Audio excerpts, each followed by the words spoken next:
ஆண்டவரும் இரட்சகருமான இயேசு கிறிஸ்துவின் ஈடு இணையற்ற நாமத்தில் அன்றன்றுள்ள அப்பம் வாசகர்களுக்கு எங்கள் அன்பின் வாழ்த்துக்கள். 2026 ஆண்டு மார்ச் மாதம் 10ஆம் தேதி செவ்வாய்க்கிழமைக்குரிய தீன தியானம்.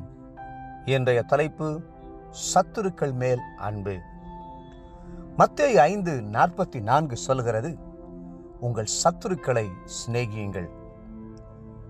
நம்மேல் அன்பு செலுத்துகிறவர்களையும் நமக்கு உதவி செய்து நம்மை பாராட்டி உற்சாகப்படுத்துகிறவர்களையும் நேசிப்பது எளிது. ஆனால் நம்மை வெறுத்து நம்மை அழிக்க வேண்டும் என்று முயற்சிக்கிற சத்துருக்களை நேசிப்பது மகா கடினமானது. ஆனால் கல்வாரியினுடைய அன்பினால் உள்ளம் நிரப்பப்படும் போது எதுவுமே கடினமாய் இருப்பதில்லை.